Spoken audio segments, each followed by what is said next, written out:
आइए बाबा साहेब डॉक्टर अंबेडकर के कुछ विचार। जन्म न वर्ण व्यवस्था जात की ओर पहला कदम था। इससे जात भेद का सिलसिला शुरू हुआ। वैदिक हिंसक पक्ष यज्ञ तथा जन्म न वर्ण व्यवस्था अर्थात जात भेद पर बौद्ध धर्म के संस्थापक गौतम बुद्ध ने सबसे पहले सफलतापूर्वक आघात किया कि गौतम बुद्ध गुण तथा कर्म के आधार पर मनुष्य के श्रेष्ठ या कनिष्ठ मानते थे, जन्म के आधार पर नहीं। गौतम बुद्ध मानव के बीच समता समाज के समर्थन थे। बौद्ध के धर्म संघों में वर्णगत या जातिगत भेदभाव नहीं था। जैन धर्म के 24वें तीर्थकार महावीर ने भी जन्म न वर्ण व्यवस्था के विरुद्ध आवाज़ उठाई। प्रभावशाली व्यक्तित्व तथा बुद्धवादी दृष्टिकोण के कारण लोग गौतम बुद्ध की ओर अधिक आकर्षित हुए। बौद्ध धर्म भारत भर में फैला। सम्राट अशोक के शासनकाल में बौद्ध धर्म कश्मीर से लेकर लंका तक फैला। अशोक स्वयं बौद्ध था और उसने अपने राज्य में बौद्ध धर्म को राष्ट्र धर्म का पद प्रदान किया था, परंतु अशोक किसी अन्य धर्म का विरोधी नहीं था। उसने धर्म संबंधी व्यवस्था के लिए धर्म महत्व के पद पर बौद्ध विद्वान को नियुक्त किया था। वह उच्च वर्ण के अधिकार पर आघात था। कानून की दृष्टिकोण में उच्च वर्ण के विशेष अधिकार भी समाप्त हो गए थे। इससे उच्च वर्ण प्रत्येक संभव उपाय से मौर्य सम्राट का खात्मा करने पर तुला हुआ था। इसके बाद फलस्वरूप उच्च सेनापति पुष्यमित्र शुंग ने अशोक के उत्तराधिकारी मौर्य सम्राट वेदर्थ की हत्या की और स्वयं राजा बन बैठा। राजा पुष्यमित्र शुंग ने बौद्ध भिक्षुकों को वध किया और बौद्ध विहारों को जला दिया। इन अत्याचारों का रोमांचक वर्णन बौद्ध ग्रंथ दिव्यावादन में किया गया है। तेन विहित यों मैं शर्मण शिरोर दस्य यत्ते तस्य याह दिनार सत्य दस्य यम।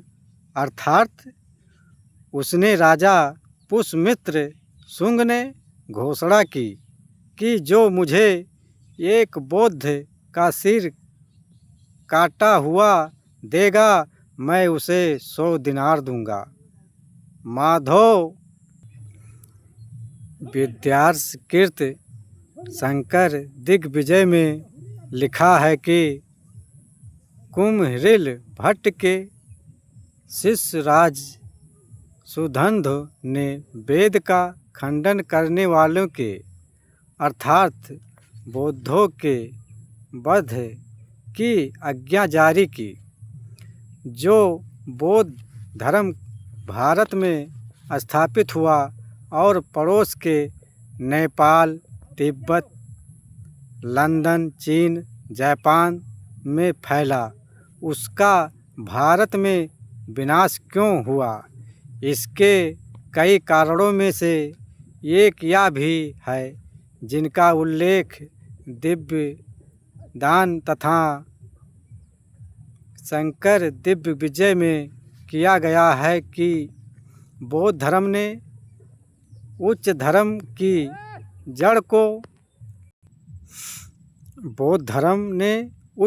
की जड़ को हिला दिया था।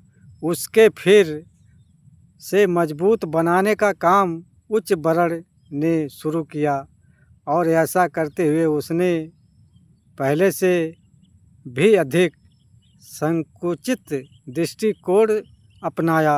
स्मृति ग्रंथ लिखे जाने लगे और उसमें ईश्वरकृत जन्म ना वर्ण व्यवस्था जाति भेद तथा अस्पृश्यता इनका धर्म के नाम पर समर्थन करके उनका धर्म अनुसार पालन करने के नियम लिखे गए।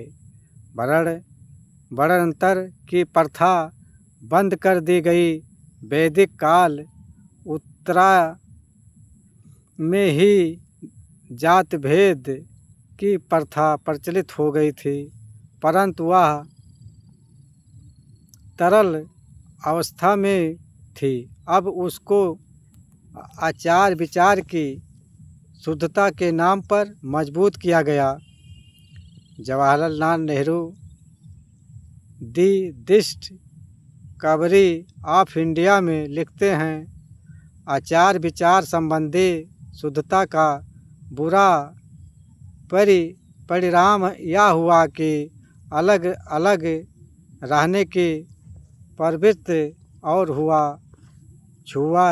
छूत ने उन्नत को और गैर बिरादरी वालों के साथ खान पीन मना किया गया।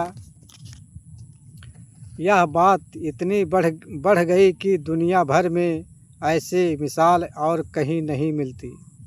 इसका नतीजा यह भी हुआ कि कुछ खास जात वाले अछूत समझे जाने लगे कि उन्हें ऐसे अवस्था धंधों में लगना पड़ा था जो गंदे समझे जाते थे। धंधों के अनुसार आधार पर तथा अन्य कारणों से कई नई जातियां बनाने का सिलसिला जारी हो गया और 4 वर्ण की 4000 जातियां बनाने का सिलसिला जारी हो गया और 4 वर्ण की 4000 जातियां हो गई। इन जातियों में ऊंच नीच भेदभाव के कारण रोटी बंदी, बेटी बंदी और स्पर्श बंदी की घातक प्रथाएं प्रचलित हो गई।